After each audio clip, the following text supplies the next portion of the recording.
So is virtual reality still worth buying today? Well, yeah.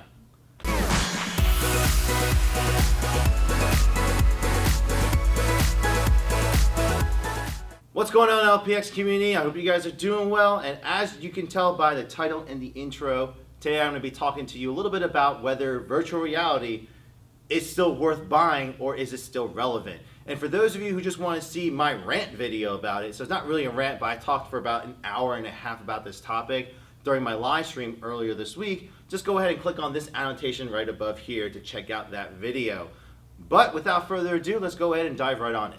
So in the recent months, a lot of people around me in my store, on the comment sections, even my own intern, have been talking to me about whether or not virtual reality is going to become mainstream, because HTC released that they didn't sell any Vive units for a month or two there. A lot of people were pretty much coming in and complaining to me about the price point, is it easy to use, etc., etc. And I want to sit here and just tell you guys that it is still worth it, and it's not going anywhere anytime soon. I say this because the technology is still in its early stages, because let's be honest here, folks, the technology it's only been around for about a few years now. Yes, you can go ahead and talk about virtual reality existing even 10, 20 years ago with the Virtual Boy, and it just kind of fell through, but no one has seriously worked on it until the last few years. And as of right now, you are still seeing the alpha and beta models. Yes, HTC and Sony and Oculus are all releasing their respective retail models, but it's the first ones. And just like any new technology, and a lot of you actually out there say it yourselves, if it's the first generation or the first model of it, you don't typically buy it because it's well priced up there and it's difficult to use and still rough around the edges. And I can say that comfortably about the devices like the Oculus Rift and HTC Vive, because they are not 100% plug and play ready. You have to plug it in, do some patchwork, download some softwares, do some updates, make sure the sensor bars are relatively positioned well and everything. So they take a little bit of work. I'll be releasing my proper review video on the Oculus Rift and the HTC Vives in the coming weeks for those of you who are interested in those. But I can tell you guys right now, they aren't quite consumer friendly yet. But for those of you who are tech savvy, they are worth looking into. But with that said, aside from the price point, I know a lot of you are focused on that price point thing and saying that it's just too expensive to get into. And that is, yes, it is correct, because for the HTC Vive, you need to be dropping at least $2,000 to $3,000 overall, because you need a decent computer to run it, as well as you have to get the unit itself, which is $800.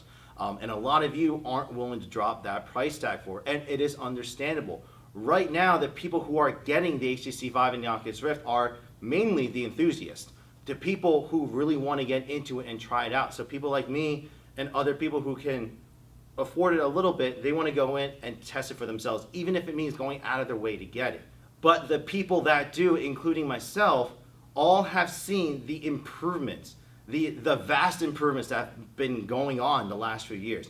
Because I can tell you this, guys, right now, the experience now compared to now almost 3 years ago is vastly different. It is so much better these days, because the fact that the motion blur has pretty much all but disappeared. The screen door effect has pretty much all disappeared. The motion sickness has all but disappeared. A lot of the main issues that I had with the earlier, Oculus Rift DK1 and 2 have been addressed in the recent models. And especially with the Sony VR coming out in 2 weeks, actually, from recording this video, I'm going to be really interested in seeing how far it has progressed.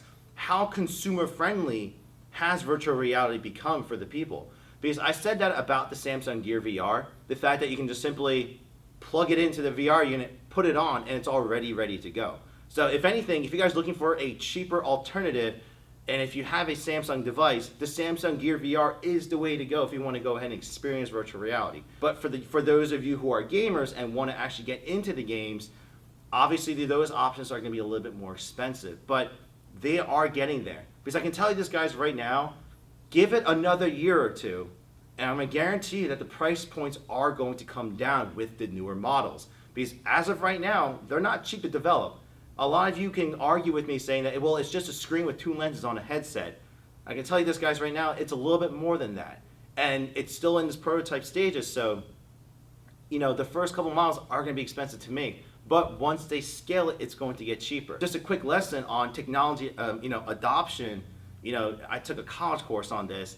it's always a point where when a new technology is introduced, the price point is always going to be really high. And that's currently where virtual reality is right now. But over time, it gets cheaper and cheaper to develop, and more people are able to adopt it, and it plateaus later on. It's sort of like how, if you guys remember how LCDs and plasmas used to be back in the day. When the first plasma TVs and LCD screens came out, on average, they were well over $1,000, $2,000. Fast forward, 5-6 years, and look, you can go ahead and get a decent 32-inch TV for less than $200 these days. So it has become much more affordable and in a relative short amount of time. On top of that, the TVs that you can get for $200 are far superior than the TVs you can get 6-10 years ago now at this point for $3,000, $4,000. So it's going to be the same case with VR.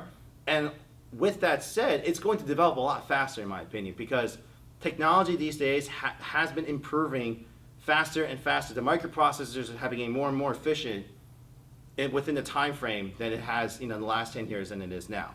So I'm more than confident that the price point is going to come down. But all that boring stuff aside, the main reason why I don't think virtual reality is dead is because not everyone has tried it. More and more people are starting to get exposed to it daily. More and more companies are starting to adopt it. Even hell, the freaking local Six Flags over in New Jersey from where I live, they've actually incorporated the Samsung Gear VR into the ride.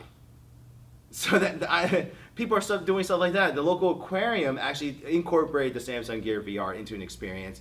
Even the Warcraft experience over at the Madame Tussauds experience incorporated VR into it. A lot of places are incorporating the VR. And it's not just VR, folks. It's incorporating the 360 videos. So live concerts, sporting events, award ceremonies, shows, and your own everyday videos. Whether you're an action cam person, you're just recording a family video, wedding video, etc., that's being incorporated into this technology. And I'm going to be talking about that topic later on in the future, but 360 videos with virtual reality is going to be key in my opinion. Because a quick plug-in for that is, you can record almost any moment now with a small 360 camera and be able to relive and re-experience that moment in life. And that's a huge selling point for even me, because my son's about to be born in a month now. And being able to record, let's say me and my family's all in the living room, I can put that 360 camera down, record that night, that Thanksgiving, that Christmas. And then later on, a couple years from now, if I just want to be like, let's go, if my dad, who's potentially going to have Alzheimer's in the future, we can strap him into virtual reality and he can re-experience that family event. That's cool. I've already done it with a wedding. We've already recorded a wedding reception video. And then we went ahead, and it was my cousin, and we plugged it into her. We gave her the video to check out, and she could relive the entire experience again. This is the future, folks. Because yes, augmented reality is going to be the next step, but that's going to take a while until we get to full hologram technology. But it's going to get there. Either with AR or with VR, it's going to happen. And the VR experience, you can't take that away, because while there are a ton of naysayers out there who say that it's just a gimmick, this is beyond the gimmick, because you are no longer playing the games. And this is the one thing I like to emphasize to people who are against the technology. For those of you who watched my VR porn video as well as my Dread Halls videos, aside from all those troll comments, the main reason the reactions I had were because, number one, you're not simply watching a video. You are experiencing it. And I can kind of tell you guys right now that a lot of the people who commented on those videos probably haven't tried it yet. It's weird. It is. It's so crazy, because you are no longer watching movies. You are no longer watching someone play a game. You are in it. You are in the environment. You are in the zone, and you are experiencing it. And other than that, I can't describe it anymore other than you having to try it for yourself. And more importantly, folks, more and more developers are getting more serious about VR. I know that's grammatically incorrect to say it that way, but it's true. A lot of these big name companies are starting to develop huge games to support virtual reality, including the MMORPGs. Intel is a perfect example. I did not realize, because there were rumors down the line that they were talking about the SAO project, the Sword Art Online project.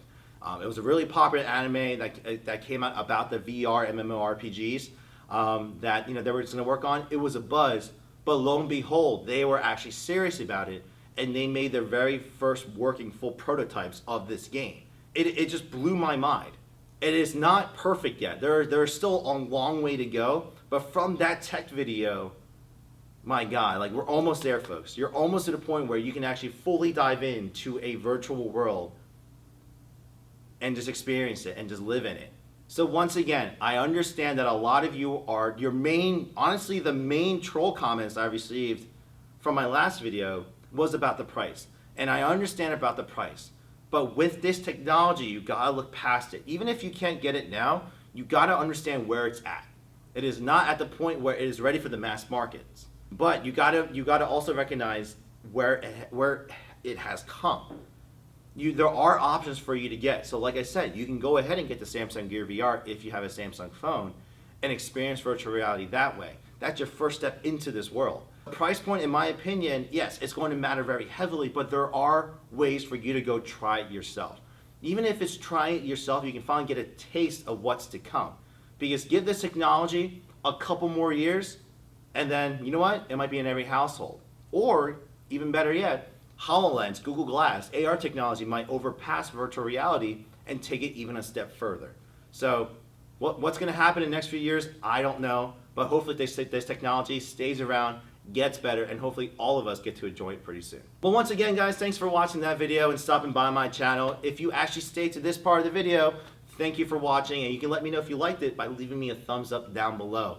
And if you'd like to check out my hour-plus long discussion about this topic, please go ahead and check out the link down below, as well as the video annotation, right next to me here, and then go check out that video for yourself. But on top of that, if you have any questions, comments, or feedback about this topic, or other things that you guys would like to hear me talk about, please go ahead and leave them in the comment section down below. And lastly, if you haven't already done so, please hit that subscribe button for more videos in the future, as well as to support my channel. Thank you.